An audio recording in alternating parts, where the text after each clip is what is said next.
स्वागत है आपका ट्रेडर्स हॉटलाइन में। और आज सौदा बनाने से पहले आप हमें अपना सवाल भेज सकते हैं 7045220000 पर। व्हाट्सएप करिए। एफएनओ का है तो एफएनओ ज़रूर लिखिएगा, कैश का है तो कैश लिखिएगा। कोशिश करेंगे आपके ज़्यादा से ज़्यादा सवालों के हम जवाब दें। और आपके सवालों के आज जवाब कौन देगा? टेक्निकल एनालिस्ट हैं सर्वेंद्र श्रीवास्तव, 5 वेव ऑफिशियल्स इनका ट्विटर हैंडल है, जिसको भी आप देख सकते हैं। सर्वेंद्र, बहुत बहुत स्वागत है आपका। बाजार थोड़ा सा रुक गया है और हालांकि मिड कैप अभी भी जो है काफ़ी सस्टेन करने की कोशिश कर रहे हैं, लेकिन बैंक निफ्टी में थोड़ी ज़्यादा कमज़ोरी है। तो क्या रुझान बन रहा है? पहले तो ओवरऑल मार्केट पे आपका निफ्टी बैंक निफ्टी पे। देखिए नीरज जी, अब ये जो यूएस का डेटा आ गया उससे थोड़ा ये गैप अप हो गया था उस दिन, बट मोर और लेस जो हम लास्ट हफ्ते में मिले थे, आई थिंक उन लेवल्स के अभी भी हम वेल विद इन है। थोड़ा आज हम जाके इंट्राडे में एक टिक दो टिक ऊपर मार के आए, बट थॉट यही था कि भाई कहीं आप, जब हमने लास्ट बात की थी कि भाई कहीं आप उछाल में बेचने की राय थी हमारी कि 18,150 के आसपास 100 पॉइंट, अगर 18,050 पे हमने लास्ट शो किया था तो 18,150 18,200 की रेंज में उछाल में कहीं बेचने की राय थी। अगर किनके पास वो ट्रेड्स हैं, और क्योंकि मैं रेगुलरली दे रहा हूं तो मेरा थॉट वही था उस समय भी 13,386.60 का आप early closing only stop loss लगा के ट्रेड में बने रहेंगे, और ये कैश के लेवल्स हैं। तो आई थिंक वो ट्रेड अभी भी, क्योंकि वो ट्रेड लाइव है, तो मैं mid of the trade view change नहीं करना चाहूंगा। बट ये यूएस का जो डेटा के साथ गैप अप हुआ, इससे थोड़ा चिंता की विषय ये है कि अगर ये ब्रेकआउट होता है तो कितना चलेगा। तो वो तब डिसाइड करेंगे जब ये 18,400 के क्लियर लेवल्स ये ब्रेकआउट करके खड़ा हो जाएगा। बट फिलहाल रिस्क वही है कि इन दायरों में 18,300 18,400 के दायरों में सेलिंग थोड़ी थोड़ी आती रहेगी, जो कि आज भी दिखा है, क्योंकि बहुत मार्केट इस करंट लेग में ओवरबॉट है। और नीचे में हमने जो रुझान पकड़ के वही रखा था कि 17,400 17,500 के स्तर एक 10-15 वर्किंग डेज में आने चाहिए। तो वो व्यू इंटैक्ट है, ट्रेड लाइव है, तो मैं उसी के साथ रहूंगा। 8386.60 के स्टॉप लॉस से अर्ली क्लोजिंग बेसिस पे स्पॉट पे निफ्टी बेच के रखने की राय है 17,400 17,500 के टारगेट्स के लिए।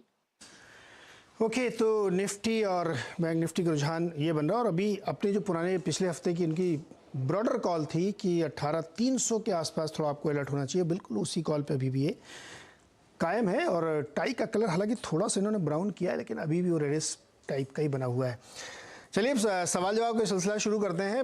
हमारे साथ हैं प्रियंका माहेश्वरी जी, जो तवांग अरुणाचल प्रदेश से हैं। प्रियंका जी नमस्कार, बताइए क्या सवाल है आपका? मैं प्रियांक महेश्वरी हूँ। प्रियांक माफ कीजिएगा, प्रियांक जी। मेरा सवाल था आरती इंडस्ट्रीज पे। मेरे पास 40 क्वांटिटी है और उसके लिए पूछना था कि should I keep it holding, I am a long term investor. और दूसरा था क्या डीवीज लैब इस प्राइस पे खरीदना अच्छा है? आप बहुत फार्मा और इन सब में बुलिश रहते हैं, खास वजह? नहीं, खास वजह नहीं, मेरे पास और भी है, जैसे टाटा स्टील एंड सभी सेक्टर्स में मैं इन्वेस्टमेंट है, बट फार्मा में होल्डिंग अब और कुछ था नहीं इसके अलावा। तो क्या ये सही टाइम है इन्वेस्ट करने का? ओके, आरती के आज रिजल्ट्स भी आने हैं, उस पर नजर रहेगी। सर्वेंद्र, दोनों सवाल बताइए। पहले आरती इंडस्ट्रीज बताइए, इनकी 717 की खरीद है, 702.35 पे इस वक्त ट्रेड कर रहा है प्रियंका, तो क्या करना चाहिए? उसके बाद फिर अगला सवाल होगा डीवीज लैब पे क्या एंटर का सही समय है? देखिए, पहला सवाल तो इनका ज्यादा मेरे लिए सिंपल है, इन द सेंस कि ये स्टॉक वो है जो अक्टूबर 21 में टॉप आउट होके 1100 के आसपास, 1170 के आसपास, अब 700 के आसपास चल रहा है। तो जो एक 30-40% का करेक्शन हमको ईवन ईयर का इस साल का लग रहा था, वो स्टॉक का हो गया है। Multi month multi quarter corrections करके बैठा हुआ है, और कोशिश इसकी डेफिनेटली अब ये रह रही है कि ये नीचे में 670 के लेवल को होल्ड करे। 670 660 के लेवल्स को ये होल्ड करने की कोशिश कर रहा है। पिछले लेग में भी वहीं तक गया था और उस लेवल को इसने होल्ड किया था। तो I think around those levels यहाँ पे सपोर्ट है। तो अब ये लॉन्ग टर्म के हिसाब से लिस्ट के एरिया में खड़े हुए हैं, क्योंकि 660 670 के नीचे गया नहीं है 3-4 महीने से। और जो पूरी रेंज है वो तकरीबन मुझे लगता है कि 700 से लेके 1100 तक की इसकी ट्रेडिंग रेंज है। तो ट्रेंड के रेंज के लोअर एंड पे है, तो डेफिनेटली ट्रेड में बने रहें। 660 के नीचे एक स्टॉप लॉस रखें, प्रोटेक्टिव एक स्टॉप लॉस, और ट्रेड में मेरे हिसाब से बने रहें। अगर ज्यादा तेजी नहीं तो एटलीस्ट उछाल इनको मिलेगा, जो इसको तकरीबन 810 820 तक तो लेके जाएगा। 3 से 6 महीने लगेंगे, बट मेरे हिसाब से ट्रेड में बने रहे। उससे ज्यादा अगर होराइजन और दायरा देंगे तो डेफिनेटली अच्छा और बड़ा मुनाफा बनने का भी यहाँ पे चांस रहेगा। अगर 12 महीने 18 महीने प्लस के लिए इसको रखते हैं तो आई थिंक डेफिनेटली ऊपर की जो रेंज है इसकी 1100 की, वो रिटेस्ट हो सकती है। जहां तक रही डीवीज लैब की, जी डीवीज लैब की बात, यहाँ मैं चाहूंगा कि यहाँ मैं नहीं, इनको अभी ये नहीं बोलूंगा कि यहाँ से भी नहीं करना चाहिए निवेश।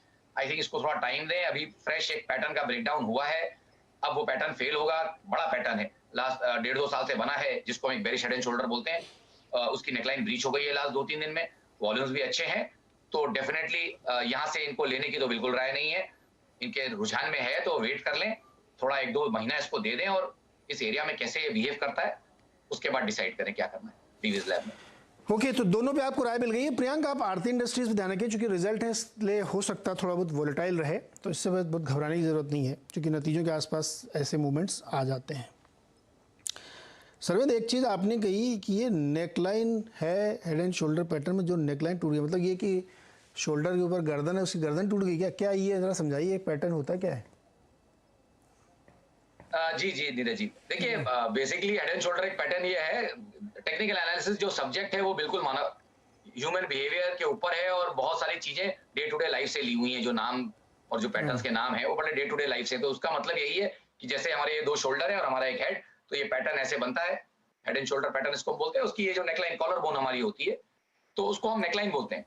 इंसान की अगर कॉलर बोन टूट जाए तो वो खड़ा भी नहीं रह सकता, तुरंत गिर जाएगा जमीन पे। तो ये पैटर्न वही दर्शाता है कि जैसे ही आपकी नेकलाइन टूटी, मतलब आपने एक डिस्ट्रीब्यूशन पैटर्न बनाया और उसकी एक नेकलाइन जो कॉलर बोन थी वो टूटी, तो बड़ी तकलीफ होगी स्टॉक को खड़े रहने पे इस जगह पे, जब तक ये नेकलाइन ब्रीच है। और अगर मैं वो लेवल्स दे दूं तो वो तकरीबन डीवीएस लैब के लिए वो नेकलाइन है तकरीबन 3440 पे, तो आज चल रहा है 3260।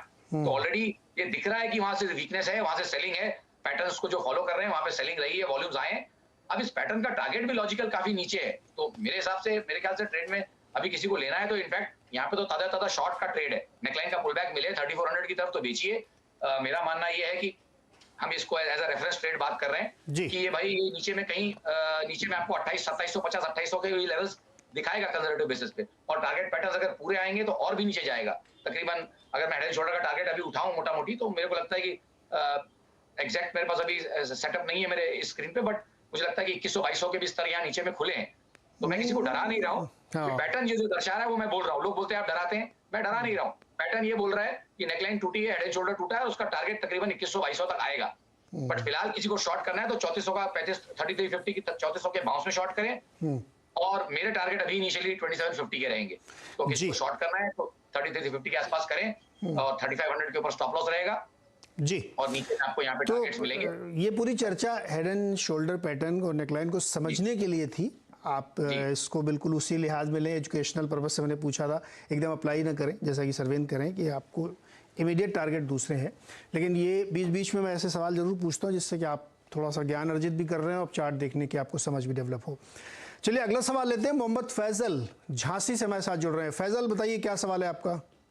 जी सर, मेरा सवाल ये है कि मेरे पास SBI लाइफ के सर 100 शेयर हैं 1304 के प्राइस पे, तो अब आगे क्या करना चाहिए सर? कब तक वेट कर सकते हैं और कितना लंबा रख सकते हैं, मतलब लॉन्ग टर्म के लिए? ट्रेडर है, लॉन्ग टर्म के लिए तो कोई फिर बहुत ज़्यादा वैसी चिंता नहीं है, लेकिन हेल्थ चेक लेना ज़रूरी है। 53 रुपये नीचे आपके प्राइस से। सरवेंद, SBI लाइफ क्या राय बनती है इसमें? लॉन्ग टर्म के लिए रोकना है, कोई जल्दबाजी नहीं इनको? देखिए लॉन्ग टर्म भी लेना है, बहुत अच्छी बात है, तो हमेशा कोशिश यही करनी चाहिए कि लॉन्ग टर्म भी अगर मुझे लेना है तो मैं कोई वो चीज कहीं एक 6-12 महीने के लो के आसपास पकड़ने की कोशिश करूं, और इन्होंने पकड़ा वही 52 वीक हाई के आसपास। तो देखिए ट्रेड बुरा नहीं है, अगर इनके पास पेशेंस है खड़े रहने का तो ट्रेड बुरा नहीं है, बट इस रैली के अपर एंड पे इन्होंने लिया हुआ है तो थोड़ा टाइम इनको उसको देना पड़ेगा। और अगर ट्रेड में बने रहना है तो मैं इनको डेफिनेटली, आई थिंक एक इंपॉर्टेंट ये भी बात होती है कि आप एक प्रोटेक्टेड स्टॉप लॉस जरूर लगाएं। तो क्योंकि ट्रेड इन्होंने ऑलरेडी ले लिया है तो मेरे हिसाब से वो स्टॉप लॉस तकरीबन 1194 के आसपास आएगा। 1194 के नीचे जब तक बंद नहीं आता तब तक ट्रेड में बने रहें 1194 के प्रोटेक्टेड स्टॉप लॉस से। और टाइम रेस को आई थिंक अब इनको टाइम तो 9-12 महीने से प्लस ही इनको देना पड़ेगा इसमें, और मुझे लगता है कि अगर सारे सेटअप्स इसके प्ले आउट हुए तो आई थिंक 1550 के लेवल्स भी आपको यहाँ पे 609 महीने में तकरीबन आते हुए यहाँ दिखने चाहिए, एज लॉन्ग एज 1194 के नीचे बंद नहीं करता है। 1194 के नीचे अगर ये बंद नहीं होता है तो अगले साल 1.5 साल में 1500 तक के लाइफ प्राइस इसमें दिख सकते हैं। अच्छे स्टॉक्स में या कोई बढ़िया आपने ले रखा है तो आपका होल्डिंग पीरियड घटता बढ़ता रहता है जो आप लक्ष्य लेके चलते हैं, अदरवाइज कोई दिक्कत नहीं है। चलिए एक और सवाल फटाफट लेते हैं। अभिषेक गुप्ता हमारे साथ है मुंबई से। अभिषेक भाई बताइए क्या सवाल है आपका? सर मेरा ये सवाल है, मैंने टेक महिंद्रा के 20 शेयर्स लिए थे 1120 के पॉइंट पे, अभी मुझे आगे क्या करना चाहिए?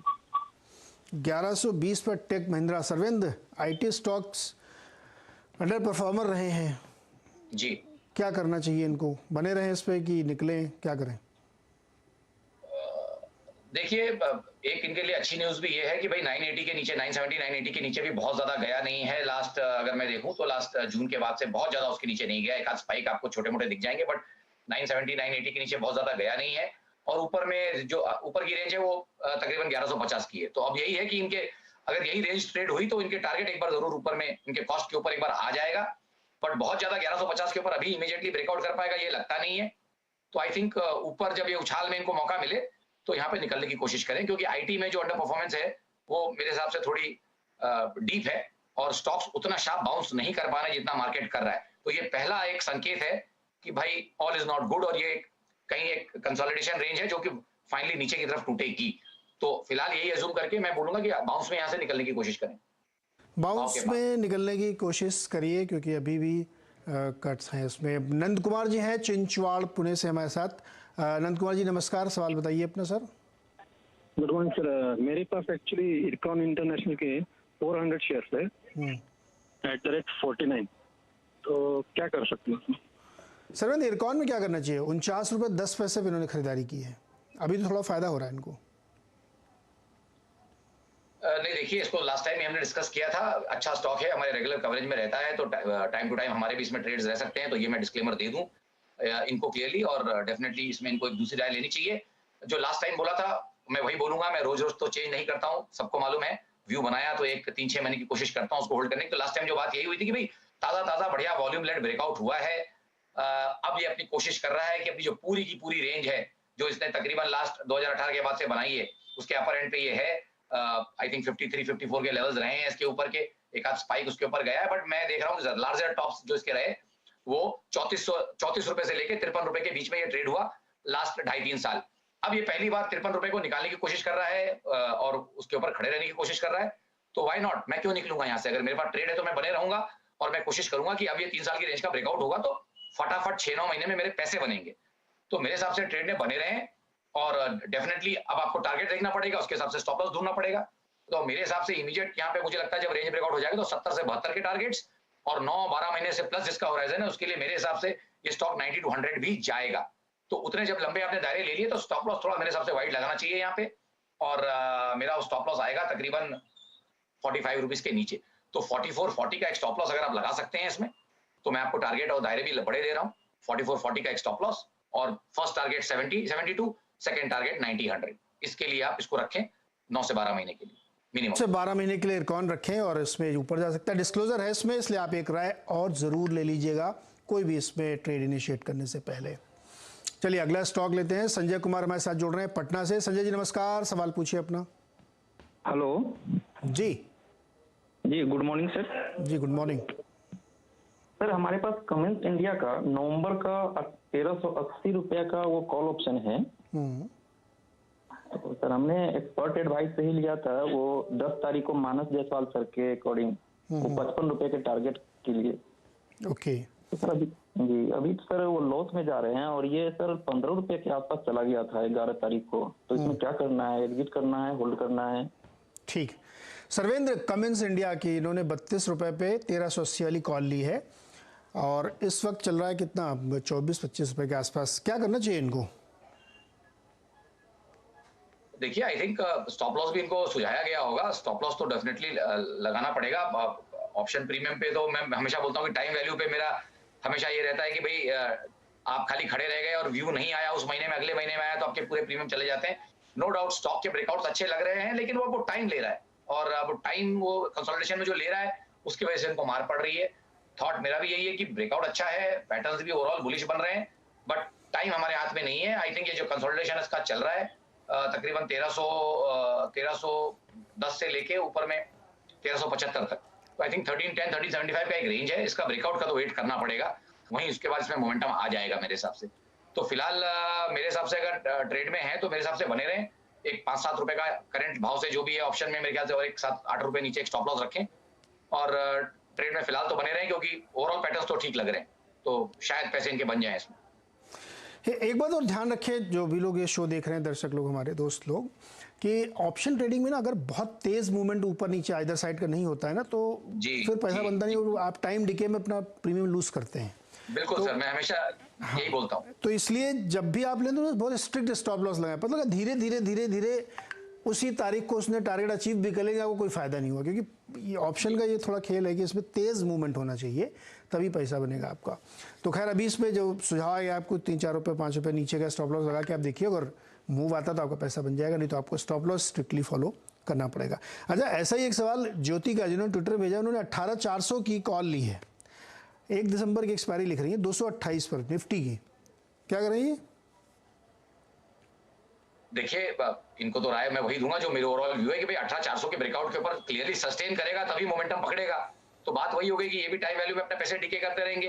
और ओवरऑल मेरा ध्यान तो यही है जो मैंने आज अभी शो के स्टार्ट में बोला कि भाई जब मेरा लास्ट वीक का पहले हमने 18,300 का लॉन्ग ट्रेड दिया था और उसके बाद जब 18,300 के ऊपर नहीं जाया तो हमने शॉर्ट ट्रेड दिया और ये यूएस का डेटा आया और गैप आया, बट फिलहाल मेरे स्टॉप लॉस के नीचे ही है, तो मेरा ट्रेड लाइव है 18,386.60 early closing only basis. Nifty spot का स्टॉप लॉस है, जब तक वो ट्रिगर नहीं होता तो मैं कहूंगा शॉर्ट पोजीशंस कैरी करें। तो उसके हिसाब से तो इनकी कॉल की पोजीशन है, तो मैं तो बोलूंगा कि भाई मेरे ओवरऑल व्यू के अगेंस्ट में इनका ट्रेड है, तो मैं तो इनको एग्जिट करने के लिए बोलूंगा।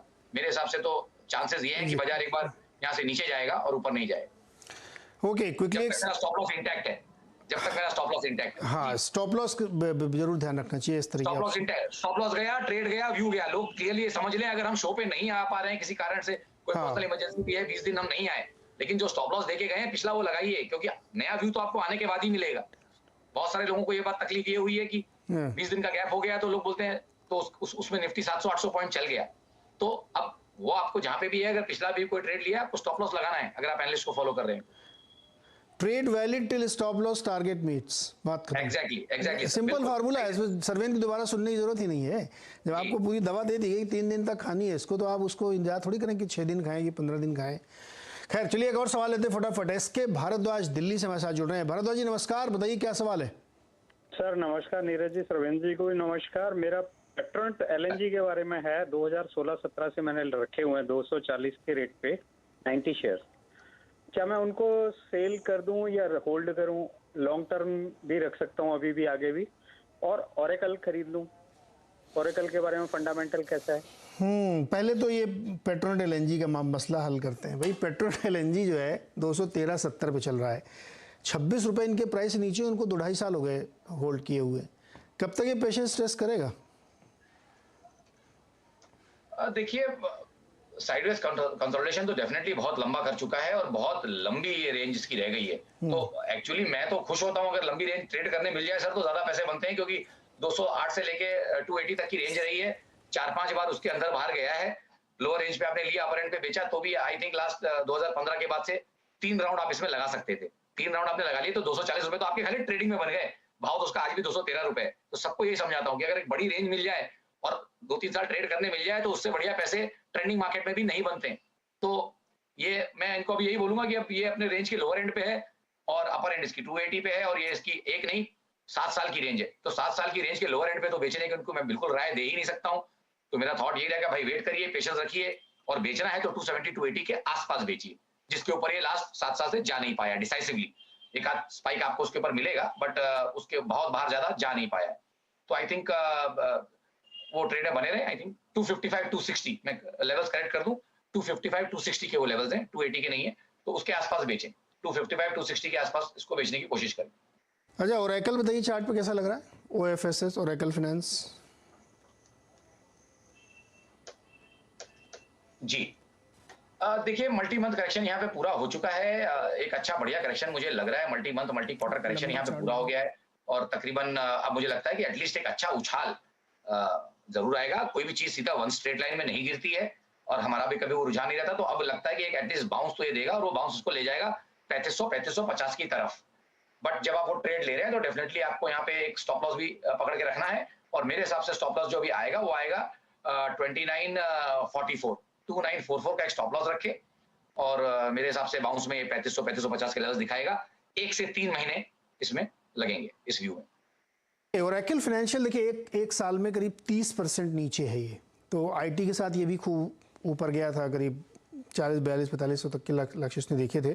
बहुत सारे लोग इसको डिविडेंड के लिए खरीदते हैं, डिविडेंड अच्छा देते हैं, मोटा डिविडेंड देते हैं। ये कंपनी बुरी नहीं, लेकिन बहुत स्टीडी ग्रोथ वाली कंपनी है। तो आईटी ने जब बहुत अच्छी रैली दिखाई तो ये भी ऊपर गया था, फिर उसके साथ ये नीचे आया है। अब ये एकदम उस रेंज पे है जहाँ पे इसको सर्वेन करें कि अपने एक साल भर की लोअर रेंज पे है, तो यहाँ से आपको एक ऊपर का मूव मिल सकता है। लेकिन चूंकि आपको पेट्रोनेट बेचने की सलाह नहीं है, तो आप ये मत करिएगा कि पेट्रोनेट बेच के इधर लगाइए, क्योंकि ये भी उसी रेंज में, तो आप अभी पेट्रोनेट बने रहिए। लेकिन ओरेकल के जो फंडामेंटल्स है वो ठीक है, दिक्कत नहीं, कंपनी बहुत अच्छी है, डिविडेंड बहुत अच्छी देती है, लेकिन स्लो मूवर है। ये बाकी IT कंपनीज की तरफ नहीं है कि बहुत तेज़ मूवमेंट इसमें दिखे। चलिए एक सवाल और कोल इंडिया पे है गौरव पांडे का, और इन्होंने 600 शेयर खरीद रखे हैं, 255 रुपये 40 पैसे का। शॉर्ट टर्म व्यू जानना चाहते हैं कोल इंडिया में। देखिए शॉर्ट टर्म तो बहुत ओवरबॉट है। तकरीबन अगर आप देखिए तो ये रैली अपने तकरीबन 15 या 16 महीने में है। तो उस हिसाब से तो आप देखिए तो काफी ओवरबॉट है मेरे हिसाब से। और शॉर्ट टर्म के लिए बोल रहे हैं तो मेरे हिसाब से तो जो ट्रेड में है उसमें से निकल जाएं, अगर प्योरली इनको 15 दिन महीने के लिए करना है, क्योंकि ये लॉन्ग टर्म एक डिलीवरी स्टॉक है, बट यहाँ से नया ट्रेडिंग स्टॉक नहीं है। नया ट्रेडिंग स्टॉक नहीं है कोल इंडिया। अजय शर्मा जी फरीदाबाद से हमारे साथ जुड़ रहे हैं। अजय जी नमस्कार, बताइए क्या सवाल है। नमस्कार नीरज जी, मैं आपका प्रोग्राम बहुत ही शौक से देखता हूँ, and I think stock broking भी मैंने कोविड में after looking at your program ही शुरू की है। मेरा सवाल था बर्गर किंग के ऊपर। मेरे पास 1000 शेयर है 135 के रेट पे, अभी आई थिंक 120 के आसपास चल रहा है। So what do you suggest I can hold for long term? और एक सवाल मेरा फ्यूचर रिटेल है, अगर आप उसके बारे में मुझे बता पाए। मेरे उसमें 11,000 शेयर है 45 के भाव पे, फ्यूचर तो मैं होल्ड कर सकता हूँ लॉन्ग टर्म? फ्यूचर रिटेल में तो अभी NCLT में केस चल रहा है, कॉर्पोरेट एक्शन है, तो इसलिए उसके बारे में कोई कमेंट करना भी पॉसिबल नहीं होगा, क्योंकि हमें भी नहीं पता कि आगे इसमें क्या फर्दर होने वाला है। लेकिन हाँ, इस पे ज़रूर हम आपको देंगे। ये बर्गर किंग जो रेस्टोरेंट ब्रांड एशिया के नाम से हो गया है। बताइए सरवेन जी, बर्गर किंग लोग खाते तो बहुत है, मॉल्स वगैरह में जाइए तो पैर रखने की जगह नहीं। वीकेंड का मेरा अपना अनुभव कहता है कि भयानक भीड़ थी जी। तो खाने पीने QSR कैसा, मतलब महंगाई का असर है। हालांकि जुबिलेंट के रिजल्ट्स में मुझे दिखा था कि थोड़ा इन्फ्लेशनरी प्रेशर है उनके ऊपर, लेकिन वो ठीक है, एक आध क्वार्टर में सब ठीक हो जाता है। तो इस पर क्या राय बनती है बर्गर किंग पे? सर देखिए वही है, एक जमाना था, इसका कोड इतना ट्रिकी है, कंपनी का नाम बोल रहे हैं बर्गर किंग है, बाद में RBA करके कोड है, भी कोई आया ही नहीं, मैं उसी को ढूंढ रहा था इतनी देर से। रेस्टोरेंट ब्रांड एशिया हो गया ये। जी। और चक्कर ये है कि कवरेज में क्यों नहीं है, क्योंकि अभी IPO का नया स्टॉक है, 2020 में ही डेटा है, डेटा तो बहुत ज्यादा है नहीं, इसलिए उतना रेगुलर कवरेज में है नहीं है। इसके लिए कोड हमको भी याद नहीं रहता है, और कितने कोड याद रखेंगे, 400-500 कोड तो दिमाग में याद है, उसके ऊपर के फिट नहीं होते हैं सर। तो देखिए यहाँ पे अगर देखें तो आई थिंक मैं इसमें एकदम 1 से 3 महीने के लिए शॉर्ट टर्म राय दूंगा, क्योंकि शॉर्ट टर्म ही सेटअप्स इसके जो है वो समझ में आ रहे हैं। लास्ट 2-3 महीने से एक बढ़िया रैली हुई, 3 महीने जो पीछे इसकी रैली हुई उसमें ये बढ़िया, इसने तकरीबन 100 रुपए से तकरीबन 140 रुपए तक ये ऊपर हमें आया है। अब आई थिंक लास्ट 2-3 महीने से उसी को डाइजेस्ट करने की कोशिश कर रहा है। तो थॉट तो यही है कि इस पैटर्न का ब्रेकआउट ऊपर होगा और उसके टारगेट्स आएंगे तकरीबन 165 160-165 तक के। तो किसी को ट्रेड लेना है या ट्रेड में है तो आई थिंक मेरे हिसाब से बने रहना चाहिए, और डेफिनेटली आपको एक स्टॉप लॉस लगाना पड़ेगा, और वो स्टॉप लॉस आएगा इस समय 104 रुपए 40 पैसे पे। तो 104 रुपए 40 पैसे के स्टॉप लॉस से, क्लोजिंग ओनली बेसिस से, मुझे लगता है कि ऊपर में 160-65 के टारगेट्स के लिए इसको क्लिक किया जा सकता है। मान के चलिए कि 3-1 महीने एवरेज इसमें इस ट्रेड में लगेंगे। ओके तो इस पर बने। अच्छा एक क्विकली सवाल, आपने कहा ना लॉन्ग टर्म मतलब किसी ने समय भी बता दिया है। अमित शर्मा है ये, और इन्होंने ICICI बैंक के 923 रुपए पे शेयर खरीद लिए 100 शेयर। अब ये जानना चाहते हैं कि चलिए अच्छा 1 साल का बताइए, 1 साल तक रखे तो क्या होगा? 1 साल तक रखे तो क्या होगा? ओके अच्छा सवाल है सर। मैं इसको कोशिश करता हूँ कि तो फिर जब ये इनको दोनों तरफ के व्यूज देने पड़ेंगे कि अगर 1 साल तक रखेंगे तो इनके साथ अच्छा क्या हो सकता है और वर्स्ट केस क्या हो सकता है। तो आई थिंक बेस्ट केस में अगर मैं इसको 1 साल में ढूंढूं तो मुझे लगता है कि ऊपर में यहाँ पे मुझे लगता है कि तकरीबन 970-980 के टारगेट्स मुझे दिख रहे हैं कि अगर 6-12 महीने इसको देंगे तो वो स्तर ये पहुंच सकता है।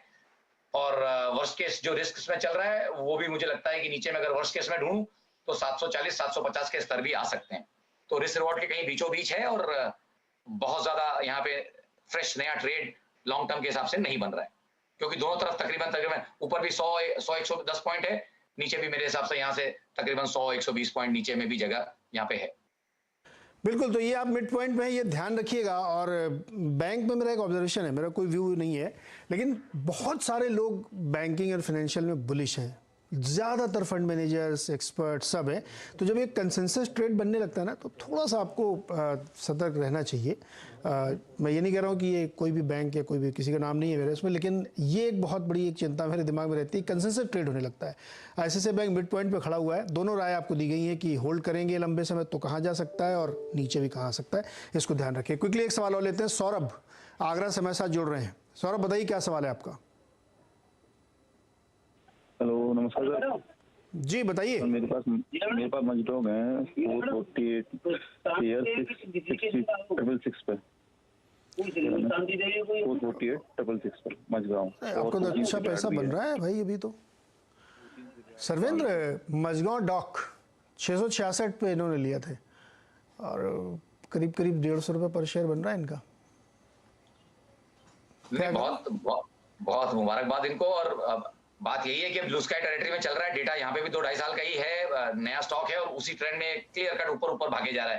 तो यहाँ पे कोई बहुत ज्यादा टारगेटिंग करने का मेरे पास अभी ऑप्शन नहीं है, क्योंकि एकदम ब्लू स्काई टेरिटरी में है। बट मैं इनको ये बोलूँ कि इतने अच्छे जब ट्रेड में आप रहें तो आप एक ट्रेलिंग स्टॉप लॉस जो बेस्ट पॉसिबल जो सोल्यूशन रहता है उसको आप डेफिनेटली यूज करें, उसको लगाएं और मेरे हिसाब से ट्रेड में बने रहें। और आपका ट्रेलिंग स्टॉप लॉस थोड़ा सा टाइट ना लगाएं, मैं कहता हूँ थोड़ा वाइड लगाएं और मेरे हिसाब से आएगा 744 के आसपास। 744 के नीचे ट्रेलिंग ओनली स्टॉप लॉस रखें और मेरे हिसाब से ट्रेड में बने रहें। 60 रुपए प्रॉफिट से खेलने की कोशिश करें तो मेरे ख्याल से ऊपर में और एक 50-100 रुपए बनने की गुंजाइश हो सकती है। तो 50-100 रुपये और भी बन सकते हैं, लेकिन स्टॉप लॉस ध्यान रखें और ट्रेड पे दिमाग बिल्कुल लगाए रखें, क्योंकि आप प्रॉफिट में है तो प्रॉफिट जाना नहीं चाहिए। ये आपको मजगांव डॉक में राय मिलती हुई दिख रही है। सर्वेंद्र, शो यहीं पे हम रोकेंगे और बहुत बहुत शुक्रिया आपका, बहुत मदद की आपने दर्शकों के, बहुत सारे सवालों के जवाब दिए। अब हम लोग सर्वेंद्र के साथ थर्सडे को मिलेंगे फिर से, तो फिर से बहुत सारे सवालों पे चर्चा होगी। तब देखता हूँ मैं इनकी टाई गहरे रंग में आती है या हल्के रंग में आती है, कैसे चेंज होती है, थर्सडे को देखेंगे। फिलहाल अभी इस शो के लिए बहुत बहुत शुक्रिया हमारे साथ जुड़ने के लिए। तो कहीं जाइएगा मत, इसके बाद आएगा खिलाड़ी नंबर 1।